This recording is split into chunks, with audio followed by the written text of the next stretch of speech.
ఖాళీగా ఉండకూడదు, దేవుని చేత నింపబడాలి. ఏంటంట? దేవుని చేత నింపబడాలి. ఖాళీగా ఉంటే ఎంత ప్రమాదం మీకు తెలుసా? చూపిస్తాను చూడండి, వాక్యం చూద్దాం. చూడండి, ఎవరూ లేని ఇల్లు అంటండి. ఏంటంట? మన హృదయంలోకి దేవుడు లేకుండా ఉన్నటువంటి ఇల్లు ఎలా ఉండదో చూపిస్తాను చూడండి. మత్తయి సువార్త 12:44 ఖాళీ హృదయము చూపిస్తాను చూడండి, వాక్యం చూద్దాం. 12:44. నేను వదిలి వచ్చిన నా ఇంటికి తిరిగి వెళ్ళుదుననుకొని వచ్చి ఆ ఇంటను ఎవరూ లేక అది ఊడ్చి అమర్చియుండుట చూచి వెళ్ళి తనకంటే చెడ్డవైన మరి 7 దెయ్యములను వెంట పెట్టుకుని వచ్చును. దేవునికి స్తోత్రం. ఇక్కడ ఒక ఇల్లు గురించి చెప్తున్నాడు. ఆ ఇల్లు ఎలాగ ఉందంటండి? ఖాళీగా ఉందంట. ఖాళీ అయిపోయింది ఇల్లు. ఎలా ఉంది? అంతకుముందు అందులో దెయ్యం ఉండేది ఆ ఇంట్లో. ఇప్పుడు చాలామంది హృదయాల్లో ఎవరైనా తెలుసా? దేవుని ఆత్మ కాదు ఉండేది. ఈ ఆత్మ దెయ్యమాత్మ. దేవుని ఆత్మ ఉన్న వాళ్ళు విధానం వేరేగా ఉంటుంది. వాళ్ళ భక్తిగా ఉంటారు, విశ్వాసంగా ఉంటారు, ప్రార్థనాపరులుగా ఉంటారు, ఎంతసేపు దేవుని ధ్యానంలో ఉంటారు, దేవుని గురించి ఆలోచన చేస్తారు, చక్కగా ఆధ్యాత్మికంగా నడుస్తారు. ఈ దెయ్యమాత్మ వాళ్ళు తెలుసా? ఏంటి తెలుసా? ఎంతసేపు పాపం చేయాలి, కోరికలు తీర్చుకోవాలి, ఇలా వెళ్ళిపోవాలి, అలా వెళ్ళిపోవాలి, ఎలా చేయాలి, అలా ఇలా ఆకాశంలో తీసుకెళ్ళిపోద్ది అనమాట. ఎంతసేపు ఏంటనమాట? లోక సంబంధమైన కోరికలు, లోక సంబంధమైనటువంటి ఆశలతో వారు నిమగ్నమైపోయి ఉంటారు. అందుకని ఆ ఇల్లు ప్రమాదకరమైనది, సాతాను నిలయమది. ఆ సాతాను దేవుని కృపను బట్టి స్వస్థత దైవజనుడో లేకపోతే ఎవరొకరు ప్రార్థన చేస్తే విశ్వాసాన్ని ప్రార్థన బట్టో అది తొలగిపోయింది అనుకోండి. తొలగిపోయిన తర్వాత అయినా వాళ్ళు ఎవరైనా దేవుని నమ్ముకుంటారా, దేవునిలోకి వస్తారంటే వాళ్ళు నమ్ముకోరు. ఆ హృదయం ఎలాగుంటుందంట? ఖాళీగా ఉంటుందంట.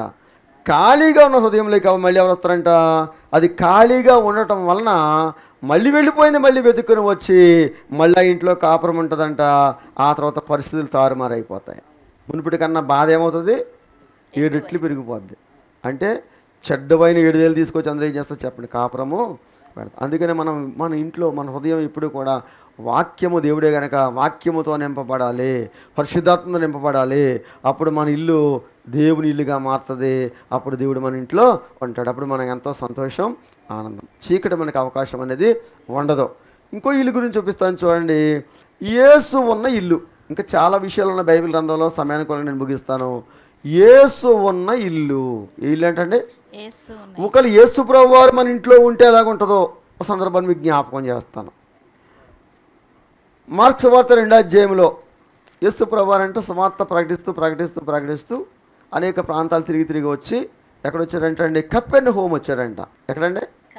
కపెర్నహూము అనే ప్రాంతానికి వచ్చాడు. ఆ ప్రాంతానికి వచ్చి ఒక పెంకిటిల్లు ఉందంట. ఆ పెంకిటింట్లోకి వెళ్ళిపోయి ఆయన కూర్చున్నాడంట. ఎక్కడ కూర్చున్నాడు చెప్పండి? పెంకిటింట్లో కూర్చున్నాడు. ఎప్పుడైతే పెంకిటింట్లో కూర్చున్నాడో నెమ్మదిగా ఎవరు చూశారు? ముందు రత్నమామకు చూశారంట. ఈమెం చేసిందంట? ఈమెకి చెప్పిందంట పక్క ఆవిడికి. ఈమెం చేసిందంట? ఆవిడ చెప్పిందంట.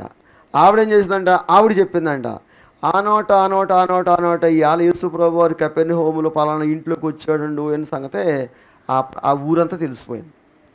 ఏంటంట? ఆ ఊరంతా తెలిసిపోయింది. ఎప్పుడైతే ఊరంతా తెలిసిపోయిందో అక్కడ ఉన్నటువంటి ఆ ఊళ్ళో ఉన్న వాళ్ళందరూ ఎక్కడికి వచ్చేసారు చెప్పండి? ఆ ఇంటికాడికి వచ్చేసారు. ఆ ఇంటికాడికి ఎప్పుడు ఎవరు వచ్చి కూర్చోలేదు. కానీ ఇప్పుడు మాత్రం అందరూ ఇంటికాడికి వచ్చేసారు. చూడండి, లైట్ వేస్తే పురుగులు ఎలాగైతే దీపం దగ్గరికి వచ్చేస్తాయో, ఆ వెలుగు దగ్గరికి ఎలాగైతే వచ్చేస్తాయో అలాగే వేస్తున్నటువంటి ఇంటికాడు వచ్చేసారంట. అందులో వాక్యం చేత మీకు కనపడుతుంది. ఆ ఇంట ఉన్నాడని వినవచ్చినప్పుడు అనేకులు కూడి వచ్చిరి గనుక వాకిటనైనను అక్కడ ఏమి లేదంటే చెప్పండి? వాకిటి అయినను స్థలము లేకపోయేను. అంటే అక్కడ ఖాళీ లేదు. ఇంకా యేసు ఉన్న ఇంట్లోకి ఎంతమంది చూసారా? వెలుగు వచ్చేసింది అక్కడికి. ఆ వెలుగుని చూసిన అనేక మంది వచ్చేసారు. ఆ ఇల్లు జనముతో నింపబడిన ఇల్లు. ఏంటంటే జనముతో నింపబడిన. కాబట్టి ఎప్పుడైతే అందరూ వచ్చేసారో ఒక ఆయన తీసుకొస్తారు, పాపం పక్షవాయుగల ఆయన తీసుకొస్తారు. కనుక ఆ ఇంట్లో చోటు లేకపోతే పైన పెంకులు పిప్పి సందు చేసి 4 చెంగులు తాళ్ళు కట్టి ఆ కిందకి దుప్పటితో ఇలా కిందకి దించుతారు. దించిన తర్వాత యేసు ప్రభు విశ్వాసం ఆశ్చర్యపడి ఆయన ముట్టి స్వస్థపరుస్తాడు. ప్రియదేవుని బిడ్డ, అక్కడ చాలామంది స్వస్థత పొందారు. యేసు ఉన్న ఇంట్లో ఏముంటుందంటే స్వస్థత ఉంటుంది. యేసు ఉన్న ఇంట్లో ఏముంటుందంటే ఆనందం ఉంటుంది. యేసు ఉన్న ఇల్లు ఎలా ఉంటుందంటే సంతోషంగా ఉంటుంది. యేసు ఉన్న ఇల్లు ఏముంటుందంటే జనముతో నింపబడుతుంది. యేసు ఉన్న ఇంట్లో ఏముంటుందంటే కొరత ఉండదు. ఎందుకంటే యేసు అందులో ఉన్నాడు కాబట్టి. మరి ఈ రోజున మనకి కష్టాలు, బాధలు, శ్రమలు ఎందుకంటే అందరికీ చోటిస్తున్నాము కానీ ఎవరికి చోటు ఇవ్వట్లేదు. మనము యేసై లేడు కనుకనే మనకి ఈ బాధలు కదా. కనుక యేసుని కలిగి ఉన్నటువంటి జీవితంలో గొప్ప సంతోషాన్ని మనము కలిగి ఉంటాం. చూడండి, నింపబడిన ఇల్లు అంట. ఇంకొక ఇల్లు గురించి బైబిల్లో రాయబడింది. జనములతో నింపడని యజమాని ఆశించాడు, కానీ ఆ ఇంట్లోకి జనములు ఎవరు లేరండి, రావట్లేదు. ఆయనంట తన కొడుకు విషయంలో విందుని ఏర్పాటు చేశాడంట. పుట్టినరోజు కార్యక్రమం లేదా ఫంక్షన్ కార్యక్రమం ఇది ఏర్పాటు చేశాడు. చేసి అబ్బాయిలందరినీ చూడండి, మన ఇంట్లో ఏదైనా ఫంక్షన్ ఏర్పాటు చేసుకున్నప్పుడు, మంచి కార్యక్రమం ఏర్పాటు చేసుకున్నప్పుడు ముందు మనం ఎవరిని పిలుస్తాం? ఇంట్లో పెళ్ళి అవుతుంది అనుకోండి, కాసేపు అనుకుందాం. మా ఇంట్లో మా అబ్బాయి పెళ్ళి అవుతుంది, మా అమ్మాయి పెళ్ళి అవుతుంది అనుకోండి. నేను మొట్టమొదటి ఎవరికి ఇస్తాను? పట్టుకెళ్ళి రత్నమామ గారు మీరు రండి మా పెళ్ళికి అని ఇస్తానా? ఫస్ట్ కార్డు ఏమండి చెప్పండి, ఇస్తానా? మామగారు మీకు ఇస్తానా? మరి ఎవరికి ఇస్తాను? మా అబ్బాయి పెళ్ళికి ఎమ్మెల్యే గారు వచ్చి అక్కడ కూర్చోవాలి. మా అబ్బాయి పెళ్ళికి ఇంకొకరు ఎవరు రావాలి? ఎంపీ గారు రావాలి. మా అబ్బాయి పెళ్ళికి ముఖ్యమంత్రి గారు రావాలి. మా అబ్బాయి పెళ్ళికి సీఎం గారు రావాలి కదా. ఇలాగా మనం ఆలోచన చేసి బాగా పెద్దోళ్ళకి ఇచ్చి మళ్ళీ వాళ్ళు తీసుకొచ్చి వేదిక మీద కూర్చోబెట్టి కాసేపు కదా. చూసావా, మా అబ్బాయి పెళ్ళికి ఎవరు వచ్చారు?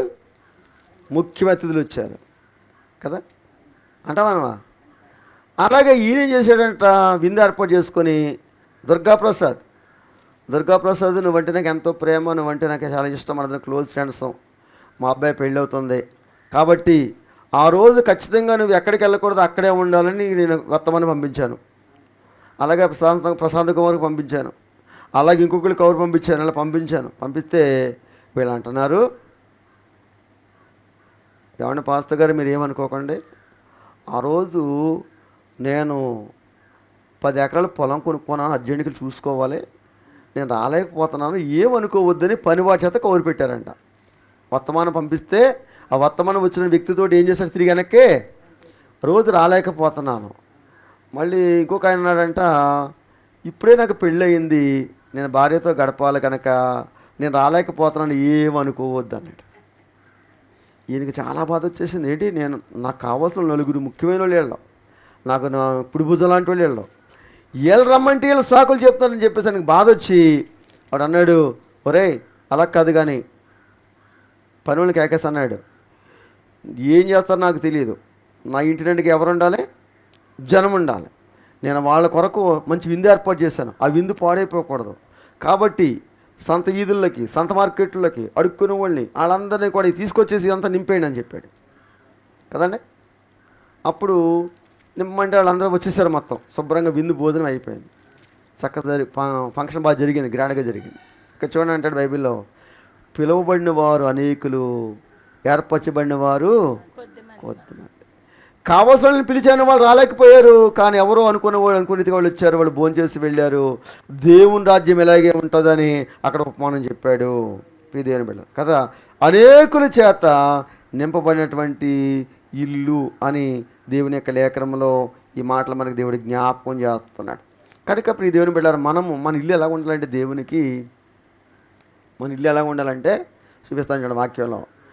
మనమంట దేవుని ఆరాధించే ఇల్లుగా ఉండాలి. మనం ఈ రోజున ఎంతమంది కుటుంబం ఆరాధన చేస్తున్నారు, ఎంతమంది దేవుణ్ణి పూజిస్తున్నారు, మరి ఆలోచన చేయండి. మనం నిత్యము దేవుణ్ణి ప్రార్థించాలి, నిత్యము ఆరాధించాలి.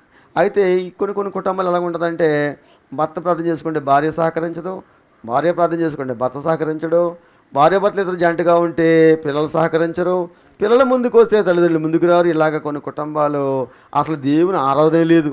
ఏంటంటే ఇంట్లో ఏమి లేదు, ఏదో ఆదివారం గుడికి వచ్చి వెళ్ళిపోతున్నాం అంతే. మళ్ళీ తర్వాత బైబిల్ కానీ, ప్రార్థన కానీ, వాక్యం కానీ మనకి ఏం అక్కర్లేదు, మళ్ళీ ఆదివారం మళ్ళీ గుడిలోకి వస్తాం. ఇలా కాదు. కానీ మన ఇల్లు దీవెని పొందాలంటే మనం ఏం చేయాలంట, మన ఇల్లు ఎలాగ ఉండాలంటే దేవుణ్ణి ఆరాధించే ఇల్లులాగా ఉండాలంట.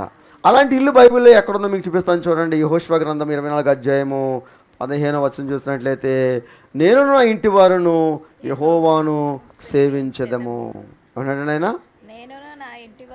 నేను నా ఇంటి వారును యెహోవాను సేవించదము అంటే దేవుని ఆరాధిస్తాము, దేవుని పూజిస్తాము, దేవుని ప్రేమిస్తాము మేము మా ఇల్లు అని చెప్తున్నాడు. కనుక ఏ ఇంట్లో కుటుంబ ఆరాధన ఉంటుందో అంటే భార్య భర్త పిల్లలు అందరూ చోటగా చేరి చక్క పాటలు పాడుకుంటాం, ప్రార్థన చేసుకోవటం, వాక్యం చదువుకోవడం జరుగుతుందో ఆ ఇంట్లో ఆ ఇల్లు ఎలాగుంటే చెప్పండి, దేవుణ్ణి ఆరాధించి ఇల్లుగా ఉంటుంది. ఆ ఇంటి మీదకి ఏమవుతుంది, దేవుని ఆశీర్వాదం వస్తుంది. ఏంటంట ఆశీర్వాదం వస్తుంది. కాబట్టి ఆ ఇల్లు అలాంటి ఇల్లుగా మనం ఉండాలని ఈరోజు తీర్మానం చేసుకుందాం, ప్రార్థనలు చేసుకుందాం. ప్రోత్సహించండి. భార్య భర్తలు పిల్లలు అందరూ ఒక మాట మీదకి వచ్చి చక్కగా ప్రోత్సాహంతో దేవుని ఆరాధించేటువంటి ఇల్లుగా, యెహోషువ ఇల్లుగా మనం ఒకసారి మనం జ్ఞాపకం చేసుకుందాం. తర్వాత ఇంకొక ఇల్లు ఉంది బైబిల్ గ్రంథంలో, ప్రాకారము గల ఇల్లు. ఏంటంట ప్రాకారం గల ఇల్లు ఎవరంటే దేవుడే. ఏంటంట ప్రాకారం గల ఇల్లు ఎవరన్నమాట దేవుడు. చూడండి కీర్తనల గ్రంథం 37వ అధ్యాయము 2వ వచనం చూసినట్లయితే, 31వ కీర్తనల గ్రంథం 37వ అధ్యాయం 2వ వచనం చదువుతాం చూడండి. 31:2 నాకు నీ చెవియొగ్గి నన్ను త్వరగా విడిపించుము, నన్ను రక్షించుటకు నాకు ఆశ్రయ శైలముగాను ప్రాకారము గల ఇల్లుగాను ఉండుము. అది మన ప్రాకారం గల ఇల్లు ఎవరన్నమాట అంటే ఆ ప్రాకారం గల ఇల్లు మనం ఉన్నట్లయితే మనం ఎలాగుంటాం, సురక్షితంగా ఉంటాం. కనుక ఆ ప్రాకారం మనకి ఎవరన్నమాట, దేవుడే. అలా బైబిల్లోకి ఇల్లు ఉంది ఎవరు తెలుసా మీకు, యోబు ఇల్లు ఉంది. యోబు ఇల్లు చుట్టూ దేవుడు ఏం చేశాడు చెప్పండి, కంచి వేశాడు. అంటే మన ఇంటి మీద ఎక్కడ ఉంటుంది, కంచి ఉంటుంది, మన మీద కంచి ఉంటుంది. ఆ కంచి దేవుడు వేశాడు. అదే ప్రాకారం గల ఇల్లు, కంచున్న ఇల్లు. మనం బయటికి వెళ్ళినా మనకి ఇబ్బంది లేదు, లానుకున్న ఇబ్బంది లేదు. ఎందుకని, దేవుని కంచె మన మీద. కానీ కొన్ని ఇల్లు ఎలా ఉన్నాయంటే దేవుని కంచె లేనటువంటి ఇల్లుగా ఉన్నాయి. అలా ఉండకూడదు, ఆరాధించి ఇల్లుగా ఉండాలి, ప్రాకారం గల ఇల్లుగా ఉండాలని దేవుడు ఇష్టపడుతున్నాడు. ఇకపోతే మరొక ఇల్లు చూపిస్తాను చూడండి, భక్తిహీనుని ఇల్లు. ఏంటంట భక్తిహీనుని ఇల్లు అంటే అర్థమైంది తెలుసా, ఆశీర్వాదము లేని ఇల్లు. చూపిస్తాను చూడండి. సామెతల గ్రంథము 3వ అధ్యాయం 33వ వచనం చదువుకుందాం. సామెతలు 3:33 చదువుకుందాం. 3వ అధ్యాయం 33వ వచనం చదువుదాం. భక్తిహీనుల ఇంటి మీదకి, భక్తిహీనుని ఇంటి మీదకి యెహోవా శాపము వచ్చును. ఏమొస్తుందంటే యెహోవా శాపము వచ్చును. భక్తిహీనుని ఇంటి మీదకి యెహోవా శాపం వస్తుంది. నీతిమంతుల నివాస స్థలమును ఆయన ఆశీర్వదించు. అది నీతిమంతుల నివాస స్థలం ఏం చేస్తాడు చెప్పండి, ఆయన ఆశీర్వదిస్తాడు. భక్తిహీనుని ఇంటి మీదకి ఏమొస్తుంది, ఒకవేళ నువ్వు భక్తిహీనతగా ఉంటే నీ ఇంటి మీదకి దేవుని ఉగ్రత వస్తుందనే సత్యాన్ని దేవుడు జ్ఞాపకం చేస్తున్నాడు. నువ్వు భక్తుడిగా ఉండి నీతిమంతుడిగా ఉండని దేవుడు ఇష్టపడుతున్నాడు. ఈరోజు ఒకవేళ భక్తిహీన స్థితిలో మన గృహం ఉన్నట్లయితే ఈరోజే మనం ఈ సత్యాన్ని తెలుసుకొని మనం భక్తికరమైన జీవితం జీవించడానికి మనం సిద్ధపడాలి, ఇష్టపడాలి. అప్పుడే మన జీవితంలో గొప్ప ఆదరణను, ఆశీర్వాదన మనము పొందుకుంటాం. మరి ఇంకొక ఇల్లు చూపిస్తాను చూడండి. ఇల్లు ఏంటి తెలుసా, మరి ప్రార్థన ఇల్లు. ఏంటండి ఇది, ఇది దేవుని ఇల్లు. ఇది ఏ ఇల్లు ఇదండి, ఈ సన్నిధి ఏంటి అన్నమాట, దేవుని ఇల్లు, దేవుని నివాసం చేసే ఇల్లు. అందుకని అంటాడు, నా మందిరము సమస్త జనులకు ప్రార్థనా మందిరం అనబడును అన్నాడు. నా మందిరము సమస్త జనులకు ప్రార్థనా మందిరము అనబడు. ఇది దేవుని సన్నిధి, దేవుని మందిరం. ఈ మందిరం మీదకి దేవుని దృష్టి నిత్యం ఉంటుందంట. ఏముంటుంది, దేవుని దృష్టి నిత్యము ఈ స్థలం మీద ఉంటుందంట. దేవుని మహిమ ప్రకాశిస్తూ ఉంటుందంట. దేవుని ప్రభావం ఈ స్థలం మీద ప్రకాశిస్తూ ఉంటుందంట. అందుకనే మనం ఇది పవిత్రమైన ఆలయముగా మనం చేస్తామంటే చాలా జాగ్రత్తగా భక్తిగా వచ్చే మనము ఇక్కడ మన ఇంట్లాగా సంసార సుఖాలు ఇందులో ఏమి ఉండవు. ఇది ఏంటన్నమాట, ఇది పరిశుద్ధ స్థలం. ఎవరుంటారు, దేవుడు అంటాడు. మనము ఆయన సన్నిధిలో ఉండి మనం ఏం చేస్తామంటే దేవుణ్ణి ఆరాధిస్తాం. కాబట్టి ఇది దేవుని ఇల్లు అనే మాట బైబిల్లో చెప్పబడింది. దేవుని ఆలయము, దేవుని ఇల్లు. బైబిల్లో మరుగుల గురించి జ్ఞాపకం చేస్తాను. ఇంకో ఇల్లు తెలుసా, రక్షణ వచ్చిన ఇల్లు అంట. ఏంటంటే అది రక్షణ వచ్చిన ఇల్లు. ఏ ఇల్లు అది, జక్కయ్య గారి ఇల్లు.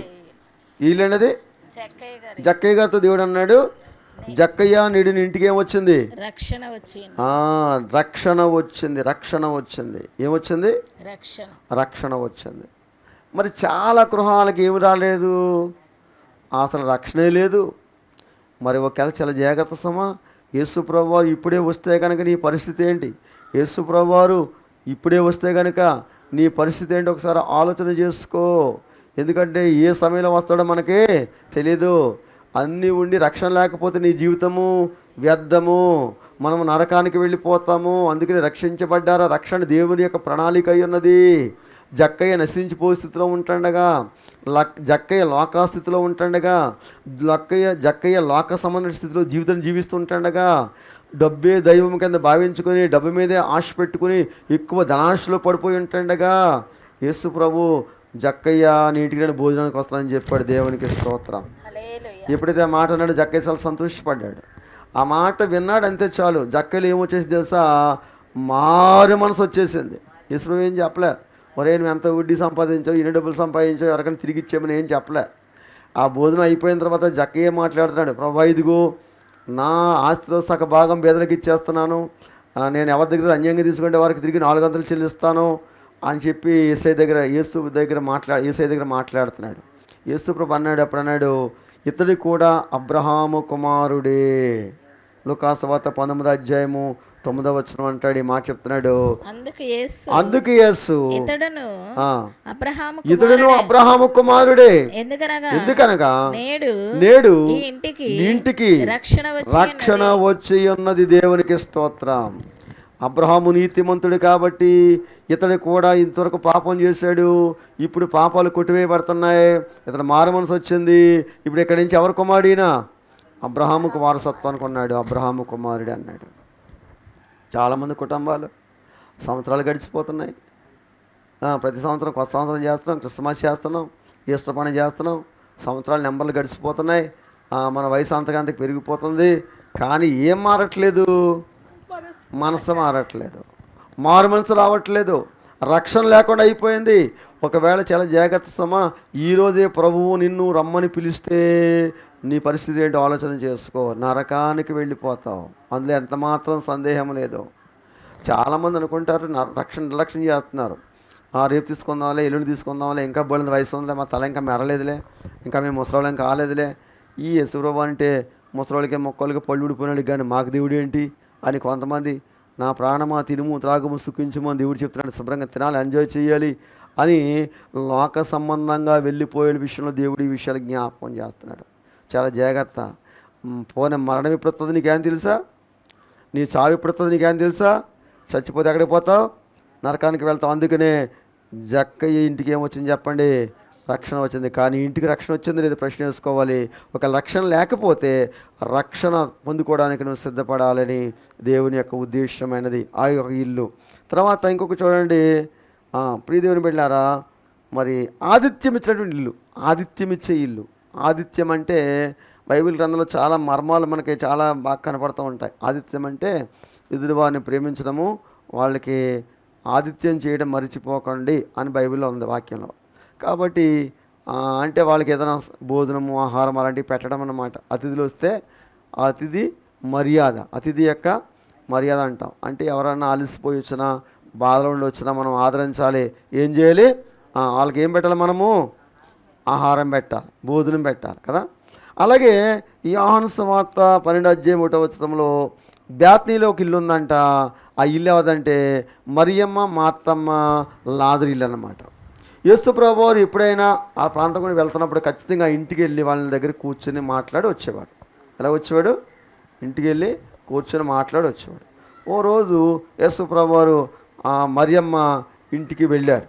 వెళ్ళడంతో మార్తమ్మ ఏం చేసిందంటే గబగబా ఆయన కుర్చీ వేసి లోపలికి వెళ్ళిపోయి యేసు ప్రభుకి మంచి మర్యాదలు చేయాలని, ఆయనకు మంచి భోజనం సిద్ధం చేద్దామని ఆ ఇంట్లోకి వెళ్ళి చక్కగా అన్నీ సిద్ధపరుస్తూ ఉంది. యేసు ప్రభు ఏమో బయట గుమ్మాలో కూర్చున్నాడు. ఆమె ఎక్కడికి వెళ్ళిపోయింది? లోపలికి వెళ్ళిపోయింది. ఎప్పుడైతే అలా లోపలికి వెళ్ళిందో మరియ మాత్రం వచ్చి వినయంగా వచ్చి కూర్చొని ఆయన పాల దగ్గర కూర్చొని ఆయన మాటలు వింటుందంట.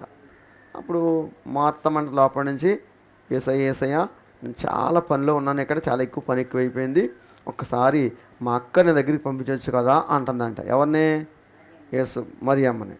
అప్పుడు అన్నాడు యేసుప్రభు, అమ్మ మరియమ్మ ఉత్తమమైందని నిన్ను కొన్నది, నువ్వు విస్తారమైన పనులు పెట్టుకుని లోక పనులు ఉండిపోయావు అని చెప్పాను. ఏంటి ఉత్తమైందంటే దేవుని మాటలే ఉత్తమం, దేవుని యొక్క వాక్యమే ఉత్తమైనది. కాబట్టి వాక్యమే బ్రతికించేది, వాక్యమే మనకి ఏం చేస్తుంది, నెమ్మదిచ్చేది. ఆ జీవపు ఓటైనటువంటి మాటలు ఆమెను తీసేయటమే అసాధ్యము. కాబట్టి శాస్త్రమంది ఎందుకున్నదని ప్రభు మార్తమ్మకి రిప్లై ఇచ్చాడు. ప్రియదేవుని బిడ్డలారా, కాబట్టి మనం ఈ లోకంలో లోక రీతిగా కాకోకుండా మనం ఏం చేయాలంటే మంచి మర్యాదలు చెయ్యాలి. కరెక్టే, యేసు వచ్చాడు, మా ఆతిథ్యం ఇచ్చారు, కరెక్టే, కాదంటలేదు. కానీ దేవుని పేట ఎవరినంతా మనం భోజనం పెట్టవచ్చు, చేయండి, మంచి మర్యాదలు చెయ్యండి. కానీ వాక్యం మాత్రం హృదయంలో ఉండాలి. ఏముండాలి? ఒకవేళ నీ క్రియలు అలా చేసినట్లయితే వ్యర్థమే. వాక్యం వినుకోకుండా, వాక్యం నీళ్ళు లేకోకుండా, నీతిమంతులుగా మనం జీవితం జీవించుకోకుండా నువ్వు దానాలు చేసినా, పుణ్యాలు చేసినా, పూజలు ఏమి చేసినా అవన్నీ వ్యర్థమే అని దేవుడు ఈ లేఖనం ద్వారా మనకి జ్ఞాపకము చేస్తూ ఉన్నాడు. కాబట్టి ముందుగా మనము వాక్యాన్ని హృదయంలో నింపుకోవాలి. అతిథికి మర్యాద ఇవ్వాల్సింది ఏంటంటే భోజన పానీయాలు కాదు, కానీ ముందు మన హృదయంలో ఏముండాలి చెప్పండి? ఉత్తమైనది ఏంటంటే వాక్యము. ఈమె ఎదురుండి అది ఎవరూ తీసివేయలేరు అని ప్రభు చెప్పాడు. కాబట్టి ఖచ్చితంగా మనం రెండో రకాల సమయంలో మనం ఎత్తబడి గుంపులో ఉండాలంటే ఖచ్చితంగా ఏముండాలి చెప్పండి? మన హృదయంలో ఏముండాలి? వాక్యం ఉండాలి. కనుక ఇది ఆతిథ్యం ఇచ్చినటువంటి ఇల్లు అని బైబిల్లో చక్కగా స్పష్టంగా చెప్పబడింది. ప్రియ దేవుని బిడ్డలారా, మరి ఇన్ని గృహాల గురించి మనం తెలుసుకున్నాం బైబిల్లో. మరి మన గృహం ఎలాగున్నది ఒకసారి ప్రశ్న వేసుకోవాలి ఈ రోజున. మరి నేను ఈ దేవుణ్ణి ఆరాధించే ఇల్లు కానీ ఇల్లు ఉన్నదా లేదో ఆలోచన చేయి. మరి అలా లేకపోతే నీ ఇల్లు వ్యర్థమే. అది బిల్డింగ్ అయినా, అది స్వర్ణ ప్యాలెస్ అయినా, ఇంకోటైనా అది వ్యర్థమైన దేవుడు మాట్లాడుతున్నాడు. కాబట్టి నేను ఆరాధించి ఇల్లుగా ఉండాలని దేవుడు ఇష్టపడుతున్నాడు. అలా మనం సిద్ధపడదాం, ఆరాధించడానికి సిద్ధపడదాం. అంతేకాదు ప్రియ దేవుని బిడ్డలారా, ఇంకా మనం ఇల్లు దేవుని ఉన్న ఇల్లుగా ఉండాలి. ఎలా ఉండాలి? దేవుని చేత నింపని ఇల్లుగా ఉండాలి. అంటే దేవుడు మన గృహంలో నివాసం చేయాలి. చెప్పాను కదా, గృహము ఏంటి? హృదయమే దేవుని ఆలయము. కాబట్టి మన హృదయంలో యేసు ప్రభు ఉంటే మనం ఎలాగ ఇంట్లో ఉంటాం. కాబట్టి మన ఇంట్లో, మన గృహంలో ఎవరినట్టు? దేవుడే ఉన్నట్టు. కనుక దేవుడు లేకుండా ఇల్లు ఉంటే కనుక అది అపవాదికి నిలయం అయిపోతుంది, అపవాది నివాసం చేస్తుంది. అపవాది ఎప్పుడైతే గృహంలోకి వచ్చేసిందో నీ ఇల్లు అల్లుకొల్లం అయిపోతుంది. చాలామంది ఇప్పుడు బాధపడతారు, చూస్తూ ఉంటాం కదా, సాధన పట్టుకున్న సంగతి మనం చూస్తూ ఉంటాం. దేవుని ఆత్మకు బదులుగా ఏ ఆత్మ వచ్చేసిందనమాట? దురాత్మ వచ్చేసింది. ఆ దురాత్మ పట్టుకోవడం వల్ల వారి జీవితాలు నాశనం అయిపోతున్నాయి, పాడైపోతున్నాయి. కనుక నీ గృహంలో ఎవరుండాలంటే దేవుని ఆత్మ ఉండాలి. ఆ ఆత్మ నింపుకోవడానికి మనం ఇష్టపడాలి. ఆ ప్రభువుని ఆత్మకి రావాలంటే నువ్వు ప్రార్థన చేయాలి, వాక్యం వినాలి, భక్తికరమైన జీవితాన్ని జీవించాలి. అప్పుడు పరిశుద్ధాత్మ మీ మీదకి వస్తాడు. అప్పుడు పరిశుద్ధాత్మ నీలో నివాసము చేస్తాడు. నీ పాపాలు ఒప్పుకొని విడిచిపెట్టేయాలి. ముందు ఏం చేయాలి? నీ పాపాలు ఒప్పుకొని విడిచిపెట్టాలి. నువ్వు పాపాలు ఒప్పుకొని విడిచిపెట్టుకోకుండా మరి దేవుని బిడ్డగా ఉండాలంటే అది అసాధ్యం. అందుకని అతిక్రమములు దాచిపెట్టేవాడు వర్ధిల్లడు, వాటిని ఒప్పుకొని విడిచిపెట్టేవాడు దేవుని కనికరాన్ని పొందుతాడు. అప్పుడు దేవుని ఆత్మ నీలోకి రావడానికి అవకాశం ఉన్నది. కనుక అటు రీతిగా దేవుని ఆత్మ కలిగినటువంటి జీవితాన్ని జీవించాలని మీ పరలోకపు ఇల్లు గురించి మనం సిద్ధపడాలి. ఏంటంటే ఈ భూలోకం ఉంటాడుగానే మనం ఏం చేయాలి? పరలోకపు ఇల్లు సిద్ధపరచుకోవాలి. ఆ ఇల్లు ఎవరికి ఇస్తాడు? ఎవరైతే ప్రభునందు విశ్వాసం కలిగి భక్తికరమైన జీవితం జీవిస్తారో, ఆయనకు అనుకూలమైన జీవితం జీవిస్తారో, ఆయన నీతిమంతులుగా తీర్చబడతారో, ఆ నీతిమంతుల కొరకు ఆ ఇల్లు సిద్ధపని చేయబడింది. మరి భక్తిహీనులు ఇల్లు అంట, అక్కడ నరకం అంట. ఏంటది? అక్కడ అగ్నిగుండం, నిత్య అగ్నిగుండం. ఆ నరకంలోకి వెళ్ళిపోకుండా మనం సిద్ధపడదాం. అందుకని యేసుప్రభు ఈ లోకానికి వచ్చి ఆయన మన కొరకు మరణించి తన ప్రాణాన్ని పెట్టి రక్తం దారబోసి ఆ రక్తం చిందించి మన పాపాలు కడిగి శుభ్రపరిచి నీతిమంతులుగా చేయాలని, ఆ నీతిమంతులు తీసుకెళ్లి పరలోక రాజ్యంలో అక్కడ చేర్చుకోవాలని ఆయన ఆశతో ఈ కార్యం చేశాడు. అయితే ఈ సత్యం తెలుసుకొని ఈరోజే మరి మారు మనసు పొందాం, పాపాన్ని విడిచిపెడదాం, రక్షణ పొందుకుందాం, దేవుని సొత్తుగా మార్చబడదాం, దేవుని బిడ్డలుగా మనం ముద్దిద్దాం. ఒకవేళ పిలిపి వస్తే ఈరోజే ఆయన చెంతకు వెళ్ళడానికి సిద్ధంగా మనం ఉందాం. దేవుడు ఈ మాటలను దేవుడు దీవించి ఆస్వాదించునుగాక. ఆమేన్. తలల వంచండి, ప్రార్థన చేసుకుందాం. సర్వశక్తిమంతుడా, సర్వోన్నతుడా, జీవం కలిగిన తండ్రి యేసు మీకు వందనాలు. ఇదిగో ఇంతవరకు మీరు మాకు తోడుగా ఉన్నందుకు నీకు స్తోత్రాలు నాయన.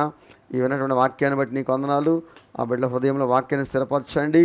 ఇదిగో నాయన, మరి మా ఇల్లు నువ్వయ్యన్నావు, నిన్ను ఆరాధించే ఇల్లుగా మా హృదయంలో ఉండడానికి కృప చూపించండి. మా గృహంలో మీరు నివాసం చేయమని అడుగుతున్న దేవానికి స్తోత్రము నాయన. యేసు మీకు వందనాలు. హృదయమే నీ ఆలయమై ఉన్నది నాయన. మా హృదయాలు మీరు నివాసం చేయండి. నీ సొత్తుగా మమ్మల్ని మార్చుకోండి.